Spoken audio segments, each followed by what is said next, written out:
Bonjour à tous, je suis Jessica Pirbet, votre sexothérapeute, love coach et tantrika, et je suis avec Nathalie Giraud-Desforges, qui est sexologue, thérapeute de couple et fondatrice de Piment Rose. de Piment Rose, que je vous conseille d'aller voir d'ailleurs.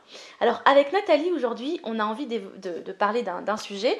On a souvent cette question-là qu'on nous pose, c'est est-ce que la taille du sexe, en l'occurrence du pénis, puisque généralement ce sont les hommes qui nous posent cette question, est-ce que la taille du pénis est importante? Non mais elle est importante pour qui? Bah justement, pour soi ou pour la partenaire? Ça c'est une question à se poser, je dirais. Bah, tout à fait, donc ils ont raison de se la poser. Donc écoute Nathalie, toi je sais que tu as fait plusieurs interviews à ce sujet. Et justement, je te laisse commencer. Alors, oui, donc c'est un peu ironique quand je dis mais pour qui est-ce qu'elle est importante, parce que quand tu parles avec d'autres femmes, la question ne revient pas, mais quand tu parles avec d'autres hommes, quand tu entends les hommes parler entre eux, ça revient très souvent.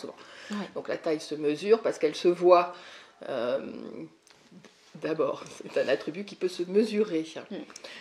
Et il y avait une étude, ça me rappelle une étude qui était sortie aux USA il y a quelques années, et qui avait conclu que ce n'était pas tant la taille en centimètres qui était importante, enfin, en tout cas pour les femmes, mais c'était surtout, ça pouvait être à la limite, s'il y avait quelque chose qui compterait, ça serait à la limite le diamètre. Plutôt dans la pression, ouais. Voilà, quand il y a une pénétration, et donc quand il y a une pénétration, donc dans la contraction et la décontraction du vagin. Voilà où ça pourrait jouer. D'accord. Et autrement, ce n'est qu'une infime partie de ce qui peut faire jouir un ou une partenaire. Oui, complètement. Oui.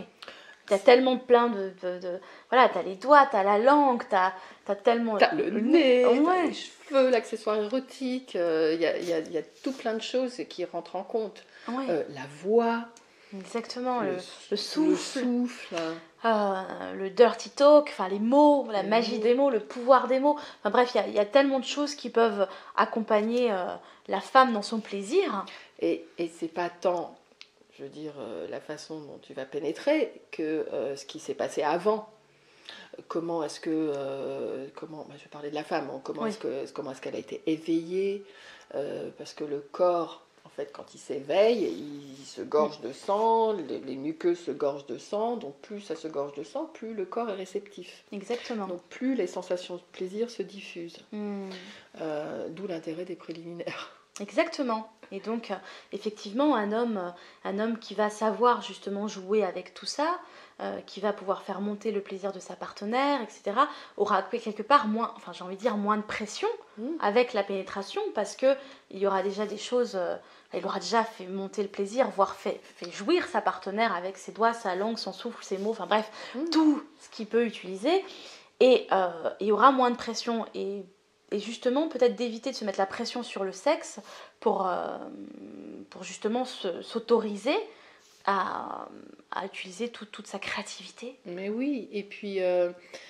moi j'aime bien citer les taoïstes ou les tantriques, parce que ça, tu vois, c'était 5000 ans avant Jésus-Christ, voire même plus.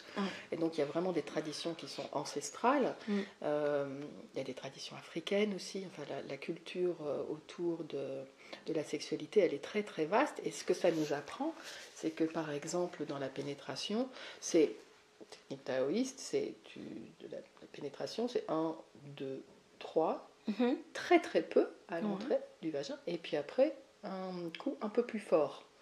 Mais c'est pas tant la taille qui va compter, que juste que ce qui va passer là à l'entrée de la vulve. Complètement. Et donc pourquoi? Et après tu as des petits coups de cette façon, donc on ne parle pas de grands coups de bourrin, et d'ailleurs c'est plutôt ce qu'on voit dans les films porno qui véhiculent une idée que plus c'est long, plus c'est bon. Oui. Si vraiment c'était ça, on le saurait. En tout bah cas, oui. les femmes le sauraient. C'est pas ça. C'est pas ça du tout. C'est pas ça. Ouais, non, mais complètement. Et je suis tout à fait d'accord avec toi. Et du coup, qu'est-ce que tu pourrais... alors, si on devait donner un conseil finalement. Déjà, en fait, un conseil pour les hommes et puis un conseil pour les femmes, parce que quelque part, les femmes, je ne sais pas si elles sont conscientes de ce complexe finalement que les hommes peuvent avoir par rapport à la taille de leur pénis. Le complexe du vestiaire. Ouais, tu vois. Non, je pense pas qu'il y ait une appréciation de la douleur parfois ou de la souffrance qu'il peut y avoir à avoir un sexe plus petit en comparaison que d'autres. De ce que je sais en tout cas de thérapeutes et aussi dans les stages tantra, il y a toutes sortes de sexes, toutes sortes de formes. Et par exemple, là, j'ai un homme qui est un micro-pénis qui est venu en thérapie et il a rencontré une femme et cette femme jouit. Pourquoi ? Parce qu'elle elle sait comment s'occuper de son corps, elle sait mouvoir son corps, se mouvoir avec son corps, bouger son corps, et elle sait aussi s'occuper de son clitoris, et lui aussi, il est devenu expert dans les préliminaires. Bah ouais, alors qu'il y a des hommes et c'est un micro-pénis, donc la taille vraiment c'est presque... c'est pas essentiel. C'est pas essentiel. Ouais. C'est comment est-ce que tu sais t'en servir et comment tu sais te servir de tes autres, comment on dit, attributs. Voilà, exactement. Bah écoute, super, on a partagé pas mal de choses. Donc pour les femmes, moi je dirais de savoir que les hommes peuvent être aussi complexés par leur taille, la taille du sexe, donc ne pas hésiter peut-être à flatter aussi ou à l'honorer. Ouais, et dire mais non, mais non, mais non. En fait, si vraiment il y a quelque chose qui est de l'ordre de ce n'est pas assez grand, l'autre ne va pas être rassuré en disant mais non, mais non, mais non. Oui. Ça ne va pas le faire, il ne va pas recevoir le fait que c'est suffisant.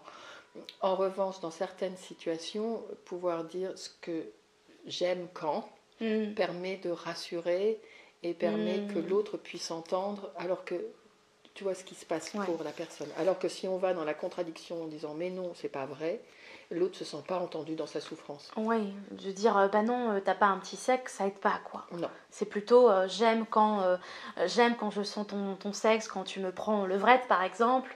Voilà, je sens ton sexe. C'est vraiment dire ce qui se passe pour soi, mais voilà, c'est pas aller dans la contradiction, parce que ça ne rassure pas. Et pour les hommes, d'utiliser tout ce qu'ils peuvent utiliser, que le sexe, effectivement, la taille du sexe n'est pas essentielle. Et puis voilà, en tout cas, si vous avez besoin d'aide, si vous avez besoin d'accompagnement, vous pouvez me retrouver ou retrouver Nathalie sur son site. Je te laisse le redire. J'aime bien quand tu le dis. www.pimentrose.biz ou mon site de sexothérapie www.nathalie-giraud.fr. Voilà, j'allais dire .com, tu vois. Donc c'est préférable quand c'est toi qui le dis. Voilà. Et puis moi-même sur mon site secretthérapie.fr. Et puis surtout, n'oubliez pas de vous abonner à la chaîne YouTube pour avoir toutes les astuces, tous les conseils sur le tantra, sur la sexo, sur le couple, pour vous épanouir pleinement dans votre vie tout simplement, puisque la sexualité, le couple, ça s'apprend aussi plus que tout le reste, j'ai presque envie de dire, parce qu'on passe notre vie à être avec des hommes, des femmes, ou des hommes et des femmes, bref, chacun fait ce qu'il veut. Et ça évolue, quoi, la sexualité évolue, elle s'adapte, elle se co-crée, elle se crée avec soi-même, donc, et puis ça passe par différents stades de vie aussi. Exactement, et puis voilà, allez l'explorer, soyez curieux, et puis vibrez. À bientôt. À bientôt, explorateurs, exploratrices. Ciao.